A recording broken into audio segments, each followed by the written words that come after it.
Already நம்ம digital principles and computer organisation இந்த சப்ஜெக்ட்டுக்கான important questions எல்லாமே வந்து அனலைஸ் பண்ணியிருந்தோம்.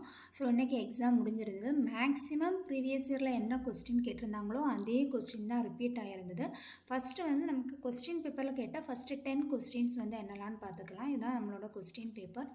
ஸோ என்ன கேட்டிருந்தாங்கன்னா, differentiate between combinational and sequential circuit, convert the above logic circuit into NOR gate, அப்புறம் சிங்க்ரோனஸ் ரிப்பிள் கவுண்டரோட டிஃபரன்ஸ் கேட்டிருந்தாங்க, ஜேகே ஃப்ளிப் ஃப்ளாப்போட கேரக்டரிஸ்டிக் டேபிள் கேட்டிருந்தாங்க, தென் மெமரி லொக்கேஷனோட வேலை என்ன, இன்ஸ்ட்ரக்ஷன் எக்ஸிக்யூஷன் எப்போ அப்படின்னு கேட்டிருக்காங்க, டைரக்ட் இன்டைரக்ட் அட்ரஸிங்கோட டிஃபரன்ஸ், டேட்டா பாத்னா என்ன, தென் கண்ட்ரோல் ஹசார்ட் எதனால் வருதுன்னு கேட்டிருக்காங்க, ட்ரூ கேட்ச் மேப்பிங் டெக்னிக் எழுத சொல்லியிருக்காங்க, தென் டிஎம்ஏயோட சர்க்யூட் டயக்ராம் வந்து இதெல்லாமே எக்ஸ்பெக்டட் அன்எக்ஸ்பெக்டட்னு எதுவுமே சொல்ல முடியாது, ரொம்ப சிம்பிளாக தான் இருந்தது questions.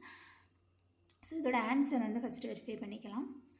So difference between combination சீக்வென்ஷன் வந்து ஆல்ரெடி நம்ம இம்பார்ட்டன்ட் பார்ட் ஏ வந்து யூனிட் 1ல் போட்டிருந்தோமோ அதே கொஸ்டின் நம்ம வந்து காம்பினேஷனல் சர்க்யூட் மட்டும் ப்ரீவியஸ் இயர் கொஸ்டினில் கேட்டிருந்தாங்க. பட் நம்ம அடிஷ்னலாக டிஃப்ரென்ஸ் கேட்க வாய்ப்பு இருக்குது அப்படிங்கிறதுனால டிஃப்ரென்ஸே பார்த்துருந்தோம். ஸோ அதுதான் வந்து இங்கே வந்து ரிப்பீட் ஆகிருக்கு. ஸோ காம்பினேஷனல் சர்க்யூட்னா என்ன அப்படின்னா, கரண்ட் இன்புட்டை நம்ம வேறு சொல்லியிருந்தோம், சிசி காம்பினேஷனல் கரண்ட் அப்படின்னு வேறு மேட்ச் பண்ணி படிக்க சொல்லியிருந்தோம். ஸோ கரண்ட் இன்புட்டை பேஸ் பண்ணி நடக்கும். சீக்வென்ஷியல் அப்படிங்கிறது பாஸ்ட்டையும் பேஸ் பண்ணி இருக்கும். அதனால் காம்பினேஷனில் வந்து கரண்ட்டை பேஸ் பண்ணி இருக்கிறதுனால ஸ்டோரேஜ் வந்து தேவை கிடையாது. இங்கே சீக்வென்ஷியலில் பாஸ்ட் ஸ்டேட்டை ஸ்டோர் பண்ணி வைக்கிறதுக்காக மெமரி வந்து தேவைப்படும். ஸோ அதான் இது. தென் கன்வெர்ட் அந்த லாஜிக் சர்க்யூட்டோட டயக்ராம் இருந்தாலும் அதை நார் கேட் மட்டும் யூஸ் பண்ணி வந்து கன்வெர்ட் பண்ணணும். அது கொஞ்சம் யோசித்து வந்து நம்ம ட்ரா பண்ண வேண்டியது இருக்கும். தென் சிங்க்ரோனஸ் அண்ட் ரிப்பிள் கவுண்டரோட டிஃபரன்ஸ் வந்து கேட்டிருக்காங்க. சிங்க்ரோனஸ்னால் என்ன நடக்கும் அப்படின்னா, ஒரு காமன் கிளாக் வந்து யூஸ் பண்ணி எல்லா ஃப்ளிப் ஃப்ளாப்பும் சைமல்டேனியஸாக வந்து ட்ரிக்கர் ஆகும். அது சிங்க்ரோனஸ். ரிப்பிள் வந்து என்ன அப்படின்னா, அதாவது அவுட்புட் 1 அதுக்கப்புறமா நெக்ஸ்ட் 1/1 வந்து சீக்வென்ஸாக வந்து ட்ரிக்கர் ஆகிறது தான் வந்து ரிப்பிள் கவுண்டர். சரியா, இதில் எல்லாமே கவுண்டரில் என்ன இருக்கும், ஃப்ளிப் ஃப்ளாப்ஸ் இருக்கும். சரியா, அப்போ எல்லா ஃப்ளிப் ஃப்ளாப்பும் அட் எ டைம் சைமல்டேனியஸாக ஒரு காமன் கிளாக் பேஸ் பண்ணி வந்து ட்ரிகர் ஆகிறது சிங்க்ரோனஸ். ரிப்பிள் கவுண்டர் அப்படின்னா என்ன ஆகும் அப்படின்னா, triggered sequentially output of 1 is clock for next அந்த மாதிரி வந்து ஆகும். ஸ்பீட் வந்து சிங்க்ரோனஸ்க்கு வந்து ஃபாஸ்ட்டாக இருக்கும். Then characteristic table of JK flip flop கேட்டிருக்காங்க. கேரக்டரிஸ்டிக்னா ஒன்றும் இல்லை, நெக்ஸ்ட்டு ஸ்டேட்டோட பிஹேவியர் பற்றி கேட்டிருக்காங்க. சரியா, இப்போது ஜேகேக்கு வந்து இன்புட் வந்து 0 இருந்தது அப்படின்னா க்யூ அப்படிங்கிற நெக்ஸ்ட் ஸ்டேட் என்ன இருக்கும், க்யூ அப்படிங்கிறது present state. So present state என்ன இருக்குமோ அதே தான் நெக்ஸ்ட் ஸ்டேட்டில் இருக்கும். So no change. 0 இருக்கும்போது உங்களோட ப்ரீவியஸ் ஸ்டேட் என்ன இருந்தாலும் வெதர் 0 or 1 என்ன வேணால் இருக்கலாம். பட் அதை பற்றி கவலைப்படாது, அது 0 அப்படின்னு தான் செட் பண்ணும். ரீசெட் தட் மீன்ஸ் ஆஃப் அப்படின்னு அர்த்தம். ஆஃப் ஸ்டேட்டில் தான் இருக்கும். ஜேகே 1 இருந்தால் ஆன் ஸ்டேட்டில் இருக்கும். சரி, 1 அப்படிங்கிறது தான் ஆன்சர். ப்ரீவியஸ் ஸ்டேட் என்ன இருந்தாலும் பரவாயில்ல, 1 தான் இருக்கும். பட் ரெண்டு இன்புட்டுமே 1 அப்படின்னு இருக்கும்போது ப்ரீவியஸ் ஸ்டேட்டில் என்ன இருந்தால் அதோட ஆப்போசிட்டாக இருக்கும். ஸோ அதனால கியூ பார் அப்படின்னு சொல்லியிருக்கும். சரியா, கியூ நெக்ஸ்ட் எப்படி இருக்கும், கியூ வந்து 0 இருந்தால் கியூ பார் 1 இருக்கும், கியூ நெக்ஸ்ட்டு 1 இருக்கும். அதே 1 இருந்தால் 0 இருக்கும், மாறி அதான் டோகிள் பிஹேவியர் அப்படின்னு வந்து சொல்லியிருக்காங்க. ஸோ ஆக்சுவலாக பிஹேவியர் கேரக்டரிஸ்டிக் டேபிள்னால் இந்த மாதிரி என்ன நடக்கும் அப்படிங்கிறத நம்ம பாயிண்ட் அவுட் பண்ணணும். நோ சேஞ்ச், ரீசெட், செட், டோகிள் அப்படிங்கிறது. ஸோ பரவாயில்ல, இந்த ஜேகே ஃப்ளிப் ஃப்ளாப்போட இந்த ட்ரூத் டேபிள் வரைஞ்சால் கூட இட்ஸ் ஓகே தான். தென் இன்ஸ்ட்ரக்ஷன் எக்ஸிக்யூஷனில் மெமரி லொக்கேஷனோட வேலை என்னன்னு கேட்டிருக்காங்க. ஆல்ரெடி 2 மார்க்கில் இந்த மெமரி யூனிட்டை பற்றியும் நம்ம டிஸ்கஸ் பண்ணியிருந்தோம். ஸோ மெமரியோட வேலை என்ன, ஒரு இன்ஸ்ட்ரக்ஷனில் இருக்கக்கூடிய ஆப்ரண்ட்ஸ் என்னெல்லாம் அந்த ரிசல்ட் இதெல்லாமே ஸ்டோர் பண்ணக்கூடியதான் அதோட வேலை. CPU fetches instruction for memory to execute பண்ணுறதுக்காக மெமரிலேருந்து இன்ஸ்ட்ரக்ஷனை வந்து ஃபெச் பண்ணிட்டு வரும். Then enables program control flow and data manipulation. இதுக்கு எல்லாமே வந்து மெமரி லொக்கேஷன் வந்து நமக்கு தேவைப்படும். சரியா, ஒரு இன்ஸ்ட்ரக்ஷனை எக்ஸிக்யூட் பண்ணோம் அப்படின்னா அந்த இன்ஸ்ட்ரக்ஷனை எக்ஸிக்யூட் பண்ணுறதுக்கு தேவையான டேட்டாஸ், தென் அந்த எக்ஸிக்யூஷன் முடிஞ்சு அதோட ரிசல்ட் எல்லாம் ஸ்டோர் பண்ணுறதுக்கு தான் மெமரி வந்து தேவைப்படுது. டைரக்ட் அண்ட் இன்டைரக்ட் அட்ரஸிங், இதுவும் ஆல்ரெடி நம்ம டிஸ்கஸ் பண்ண கொஸ்டின் தான். ஸோ டைரக்ட்னா என்ன இருக்கும், ஆக்சுவல் மெமரி லொக்கேஷன் வந்து கொடுத்துருப்பாங்க. பட் இன்டைரக்ட்னா ஒரு ப்ராக்கெட் போட்டு நம்ம வந்து மென்ஷன் பண்ணியிருப்போம். அந்த அட்ரஸில் இருக்கக்கூடிய டேட்டாவை வந்து பாயிண்ட் அவுட் பண்ணும். தென் டேட்டா பாத் அப்படின்னா என்னென்னு கேட்டிருக்காங்க. So data path is a hardware that perform data operation in processor. So include இதில் என்னெல்லாம் இருக்கும், ஏலியோ, ரிஜிஸ்டர் அண்ட் பஸ்ஸஸ், இது எல்லாத்துலேயுமே டேட்டா பார்த்து ஒரு இடத்துலேருந்து இன்னொரு இடத்துக்கு டேட்டா வந்து ட்ரான்ஸ்மிட் ஆகிறது எல்லாமே இந்த பார்த்து வழியாக நடக்கும். ஸோ எதுக்காக ரெஸ்பான்சிபிள் ஃபெச்சிங், ப்ராசஸிங், ஸ்டோரிங். ஒரு டேட்டா ஒரு இடத்துலேருந்து ஃபெச் பண்ணிட்டு வர்றது, ப்ராசஸ் பண்ணிவிட்டு தென் அகெயின் அதை வந்து ஸ்டோர் பண்ணுறதுக்கு எல்லாத்துக்குமே டேட்டா பார்த்து வந்து நமக்கு வந்து ஹெல்ப்ஃபுல்லாக இருக்குது. நான் அடுத்தது என்ன கொடுத்துருக்காங்க அப்படின்னா, list the cases of a control hazard. நம்ம இது ரெண்டுமே படிச்சிடும். டேட்டா ஹசார்ட்னா என்ன, பைப்லைனிங் படிக்கும்போது டேட்டா ஹசார்ட் கண்ட்ரோல் ஹசார்ட் ரெண்டுமே என்னென்னு வந்து ஆல்ரெடி டிஸ்கஸ் பண்ணியிருந்தோம். ஸோ அதுதான். ஸோ அதை பிரான்ச் ஹசார்ட் அப்படின்னு சொல்லுவாங்க. என்ன அப்படின்னா அந்த இன்ஸ்ட்ரக்ஷனில் அதை கரெக்டாக கண்ட்ரோல் பண்ண முடியாதப்போ நடக்கக்கூடிய ஹசார்ட் தான் கண்ட்ரோல் ஹசார்ட். என்னென்னா when the processor does not know whether to take a branch or not. சரி, ஒரு பிரான்ச் இன்ஸ்ட்ரக்ஷனை எடுக்கணுமா வேண்டாமா அப்படிங்கிறதுக்கு ஒரு கன்ஃபியூஷன் வரும்போது வரும். Incorrect prediction require discarding instruction. Then target address or condition resolve late இந்த பைப்லைன். நமக்கு கிடைக்க வேண்டிய ஒரு டார்கெட் அட்ரஸில் இருக்கக்கூடிய அந்த ப்ராசஸிங் வந்து ஆல்ரெடி வந்து அந்த ப்ராசஸ் கம்ப்ளீட் ஆகாமல் இருக்கிறது. ஸோ கரெக்டாக அந்த கண்ட்ரோல் அதெல்லாம் ரீச் பண்ண முடியாமல் இருக்கிறது. நெக்ஸ்ட் அந்த கண்ட்ரோல் மூவ் பண்ண முடியாமல் இருக்கிற சுச்சுவேஷன் தான் வந்து கண்ட்ரோல் ஹசார்ட் அப்படின்னு சொல்கிறோம். ஸோ கேட்ச் மேப்பிங் டெக்னிக்ஸ் கேட்டிருக்காங்க. Direct mapping, associate mapping, set associate mapping வந்து தெரியும். ஸோ டைரக்ட் மேப்பிங்னா ஒவ்வொரு ஈச் பிளாக்கையும் ஒரு எக்ஸாக்டாக ஒரு கேட்ச் லைனோட மேப் பண்ணியிருப்பாங்க. அசோசியேட்டிவ் அப்படின்னா any block can be placed in any cache line. Set அசோசியேட்டிவ்னா என்ன பண்ணுவாங்க, கேட்சை வந்து செட்ஸாக வந்து டிவைட் பண்ணிவிட்டு each block maps to a set and can go into any line within that set. அந்த செட்டில் இந்த லைனில் வேணால் அதை வந்து சூஸ் பண்ணிக்கலாம். அந்த மாதிரி இருக்கும். இதுதான் கேட்ச் மேப்பிங் டெக்னிக். டிஎம்ஏயோட டயக்ராம். ஸோ இதில் டீட்டெயில்ஸ் அண்ட் டயக்ராம் வேணும் அப்படின்னா ஓப்பன் ஃபோட்டோக் இதில் வந்து நீங்கள் வந்து சர்ச் பண்ணிக்கலாம்.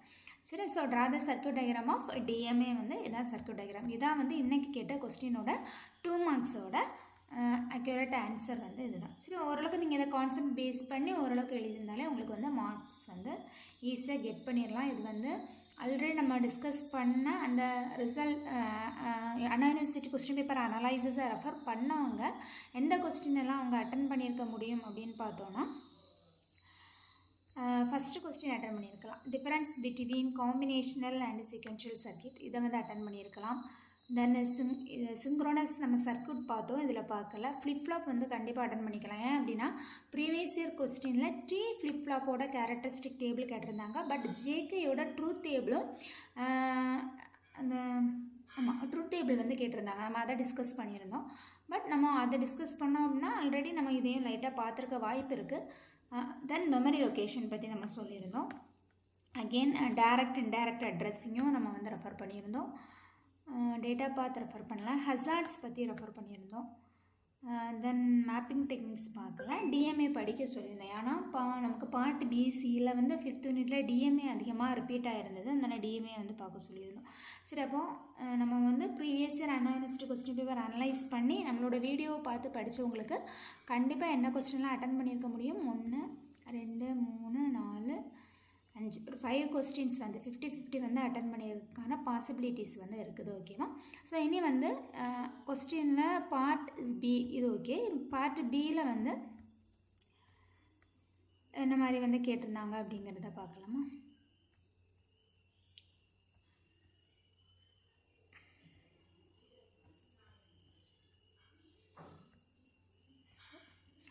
பார்ட் பியில் ஃபஸ்ட் யூனிட்டில் என்ன கொஸ்டின் கேட்டிருக்காங்க, working of 4-bit magnitude comparator. So இதெல்லாம் ஆல்ரெடி ரிப்பீட்டட் கொஸ்டின், அதை உங்களுக்கு மார்க் பண்ணுறேன். ஸோ 11 இது ஆல்ரெடி ரிப்பீட்டட். கே மேப்பும் வந்து ஆல்ரெடி கேட்டிருந்தாங்க. 16 மார்க்கில் ரிப்பீட் ஆயிருந்து. பட் அங்கே வந்து அந்த டி அப்படிங்கிறது கேட்காம ஒன்லி சிக்மா மட்டும் கேட்டிருந்தாங்க. சரி, அப்போ இது வந்து 4-bit மேக்னிட்யூட் கம்பேரிட்டர் வந்து இருந்தது. இந்த கொஸ்டினோட ஆன்சரே இந்த கொஸ்டினே அக்யூரேட்டாக இருந்தது. ஸோ இதை அட்டன் பண்ணியிருக்கலாம். அந்த part B and C previous year question analyse base பண்ணி படித்தவங்க இந்த கொஸ்டின் அட்டன் பண்ணியிருக்க முடியும். Then 4-bit binary adder subtractor. So இதை அட்டன் பண்ணியிருக்கலாம். ஓகே, இது ரெண்டுமே பாசிபிலிட்டி. இதில் 6ல் 1 அட்டன் பண்ணியிருக்கலாம். தென் செகண்ட் யூனிட் எடுத்தோம் அப்படின்னா மோர் நீலே மாடல் வந்து கேட்டிருந்தாங்க. ஸோ இதை அட்டன் பண்ணியிருக்க முடியும். இந்த சைடு பார்த்தோம்னா ஷிஃப்ட் ரெஜிஸ்டர் அட்டன் பண்ணியிருக்கலாம். ஃப்ளிப்ஃப்ளாப் அட்டன் பண்ணியிருக்கலாம். ஏன் அப்படின்னா நான் ஃப்ளிப்ஃப்ளாப் எப்போவுமே சொன்னேன், ஃப்ளிப்ஃப்ளாப்ஸில் வந்து நீங்கள் எல்லா டைப்பையும் வந்து பார்த்துக்கோங்கன்னு சொல்லியிருந்தேன். ஸோ இதை வந்து அட்டன் பண்ணுறதுக்கான வாய்ப்பு இருந்திருக்கு. தேர்ட் யூனிட்டில் பார்த்தோம் அப்படின்னா நியூமன் ஆர்கிடெக்சர் கேட்டிருந்தாங்க. ஆல்ரெடி ப்ரீவியஸ் இயர் கொஸ்டினில் இருந்த ஒரு கொஸ்டின் தான். தென் அட்ரஸிங் மோட், நான் தேர்ட் யூனிட்டில் கண்டிப்பாக அட்ரஸிங் மோட்ஸ் படிக்கணும்னு சொல்லியிருந்தேன். ஸோ அந்த கொஸ்டின் வந்து கேட்டிருக்காங்க. தென் ஃபோர்த் யூனிட் பார்த்தோம் அப்படின்னா instruction execution working of micro programmed control unit. அங்கே வந்து டிஃப்ரென்ஸ் கேட்டிருந்தாங்க. ஏன்னா மைக்ரோ ப்ரோக்ராம்டு கண்ட்ரோல் யூனிட்டுக்கும் இன்னொரு கண்ட்ரோல் அதோட டிஃப்ரென்ஸ் வந்து கேட்டிருந்தாங்க. இங்கே வந்து பார்த்தோம் அப்படின்னா draw a basic instruction pipeline. So pipeline எல்லாமே படிக்க சொல்லியிருந்தேன், ஹசார்ட்ஸும் படிக்க சொல்லியிருந்தேன். ஸோ இது ரெண்டுமே ரிப்பீட்டட் கொஸ்டினாக இருந்தது. ஸோ அதுலேருந்து கொஸ்டின்ஸ் வந்து வந்திருக்கு. ஸோ எல்லாமே ப்ரீவியஸ் இயர் கொஸ்டினில் என்ன இதில் இருக்கக்கூடிய வேர்டிங்ஸ் எல்லாம் நமக்கு இல்லாமல் இருக்கிறது. இப்போ மைக்ரோ ப்ரோக்ராமில் கண்ட்ரோல் இங்கே கேட்டிருந்தாங்க அப்படின்னா அங்கே டிஃப்ரென்ஸ் கேட்டிருப்பாங்க. ஸோ இங்கே இன்ஸ்ட்ரக்ஷன் அண்ட் எக்ஸிக்யூஷன் லைஃப் சைக்கிளோட வேரியஸ் ஸ்டெப்ஸ் இந்த மாதிரி 2 மார்க்ஸ்லேயே டீட்டெயிலாக வந்து எக்ஸ்பிளைன் பண்ணியிருந்தோம். சரி, அவர் எப்படி ஃபெச் பண்ணி ப்ராக்ரஸ் பண்ணி அதை வந்து ஸ்டோர் பண்ணுறது எல்லாமே ப்ராசஸ் பண்ணி ஸ்டோர் பண்ணுறது எல்லாத்தையுமே டீட்டெயிலாக 2 மார்க்ஸ்லேயே பார்த்துருந்தோம். தென் 15 யூனிட்டில் பார்த்தோம் அப்படின்னா நமக்கு கேட்ச் மேப்பிங் டெக்னிக்ஸ் ஆல்ரெடி கேட்ட கொஸ்டின். இங்கே பார்த்தோம் அப்படின்னா இன்டர் கனெக்ஷன் ஸ்டாண்டர்ட்ஸ் கேட்டிருந்தாங்க ஆல்ரெடி. அது மட்டுமே ஒரு 13 மார்க்ஸில் கேட்டிருந்தாங்க. விர்ச்சுவல் மெமரி வந்து ஜஸ்ட்டு விர்ச்சுவல் மெமரியை பேஸ் பண்ணி என்னென்ன டெக்னிக்ஸ் இருக்கோ எல்லாமே ஒரு கொஸ்டினில் வந்து கேட்டு வச்சுருந்தாங்க. ஸோ பார்ட் சியை பொறுத்த வரைக்கும் ஏ வந்து நமக்கு கொஞ்சம் டிஃபிகல்ட்டாக இருந்தது. ஏ வந்து ப்ரீவியஸ் இயரில் இல்லை, பட் பி வந்து டிட்டோ. ஸோ முன்னாடி வந்து ஜேகே ஃப்ளிப் ஃப்ளாப்பில் ஆல்ரெடி எல்லாமே ரிப்பீட் ஆகிருந்தது. மாடுலோ 5 கேட்டிருந்தாங்க, மாடுலோ 7 கேட்டிருந்தாங்க. இப்போது மாடுலோ 6 கவுண்டர் வந்து ஜேகே ஃப்ளிப் ஃப்ளாப் யூஸ் பண்ணி டிசைன் பண்ண சொல்லியிருக்காங்க. ஸோ ப்ரீவியஸ் இயர் கொஸ்டின் நீங்கள் படிச்சிருந்தாலே ஓரளவுக்கு நல்ல கிரேடு வந்து நீங்கள் வந்து ஸ்கோர் பண்ணியிருக்க முடியும். ஸோ அதனால் எப்போவுமே நீங்கள் என்ன பண்ணுங்கள் அப்படின்னா ஒரு எல்லாத்தையும் ஸ்டடி பண்ணிவிட்டு ஃபைனலாக ப்ரீவியஸ் இயர் கொஸ்டின் பேப்பரில் இருக்கக்கூடிய கொஸ்டின்ஸ்க்கு இன்னொரு இம்பார்ட்டன்ட் வந்து கொடுத்து ஒர்க்காக கூட வந்து ரீகால் பண்ண ட்ரை பண்ணுங்கள். சரியா?